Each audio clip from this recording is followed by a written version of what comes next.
লাফে 20 টাকা তো অনেক বড় একটা সমস্যা হয়ে গেছে। অল্প কিছু বাড়াইলে ভালো হইতো। একবারে বেশি বাড়াইছে তো। আবার যদি মনে করেন পরিস্থিতি স্বাভাবিক হয় তাহলে যেন আবার কমে যায়। এটাই আরকি আশা করি। দাম বাড়ানোর পরেও কি ভোগান্তি কমেছে আপনাদের? না, ভোগান্তি কমে নাই। কোনো ভোগান্তি কমে নাই। দাম বাড়ছে, কোনো ভোগান্তি কমে নাই। আগেও যেভাবে আমরা সিরিয়াল দিয়ে তৈল নিতাম ৩-৪ ঘন্টা লাগতো, আজকেও তো ৩-৪ ঘন্টা লাগলো। দাম বাড়ানোর পরেও কোনো ভোগান্তি কমে নাই। না, ভোগান্তির তো কমার সম্ভাবনা আমি দেখি না। কারণ ঢাকা শহরে কয়েকটা পাম্পে তেল পাওয়া যায়, আর ঢাকার বাইরে কোনো পাম্পে তেল পাওয়া যায় না। যে এই পাম্পটাতেই সকালবেলা পাওয়া যায়, আর অন্য কোনো পাম্পে সকালে পাওয়া যায় না। সিন্ডিকেট বলতে পারবো না এখন আসলে কী অবস্থা, বৃদ্ধি করে কি লাভ হলো, বা আমরা সাধারণ মানুষ, আমরা ভুক্তভোগী। বাড়লেও কিছু আমাদের নিতে হবে, কমাইলেও আমাদের নিতে হবে, আমাদের এখানে কিছু করার নাই এখানে। না না, কোনো ভোগান্তি তো কমই নেই।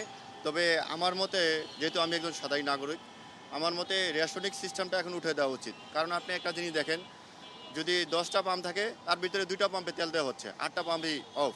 এই জন্য এই লোকগুলাই ভোগান্তির শিকার হচ্ছে।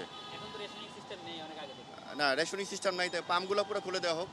আপনি দেখেন, ফজর নামাজ পড়ে লাইন দাঁড়াইছি, এখনও পাম্পের ভিতরে প্রবেশ করতে পারিনি, অথচ প্রত্যেক লিটারের প্রতি 20 টাকা বৃদ্ধি হয়ে গেছে। এক লাফে তো এটা বাড়ানো যুক্তি হয়নি। এখন বাড়াইলে আগেই বাড়াইতে পারতো, সেই বাড়ানো লাস্টে বাড়াইলো এবং আমাকে ভোগান্তি আগেও করলাম। এখন আপনি কি মনে করছেন রাত 1টা বাজে আসছি, দেখেন কথা বেরোচ্ছে না।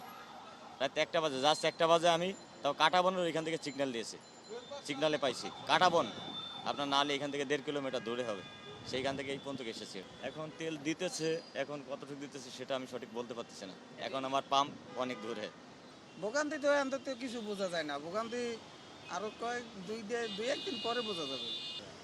কারণটা দেখতেছি দাম বাড়তে আছে, কারণ এই দামের জন্য তো মূল্যস্ফীতি সব কিছু দাম বাড়বো, আমাদের তো একটা চাপ সৃষ্টি হয়ে যাবে আমাদের। পারছে না, এটা সরকার কি জমা রাখতে আছে, স্টক করতে আছে নাকি, আর এই সিন্ডিকেটের জন্য মনে করেন অনেক তেল জমাইয়া কি দাম বাড়াইলো নাকি, এইটা পরে বোঝা যাবে আর কি। ভাই ব্যবস্থা যাই দেখতেছি ইনশাল্লাহ, আমরা যে হারে আমরা নির্যাতিত হচ্ছি, কালকে রাতে 1টা বাজে আসছি ভাই, রাত্রে 1টা বাজে আসে এখনো তেল পাইনি। পাম্পওয়ালারা বলছে যে তেল নাই, অথচ এখন তেল দিতে গেলে সবার 500-1000 টাকা দিয়ে দিয়া ট্যাঙ্কি ফুল করে দিবে। দামও তো বাড়ালো, তাহলে এটা কিভাবে দাম দেখছেন? দাম বাড়ুক ভাই, যদি সবাই আমরা তেল পাই, এটা মালিক পক্ষ থেকে আর কোনো সমস্যা হবে না ভাই।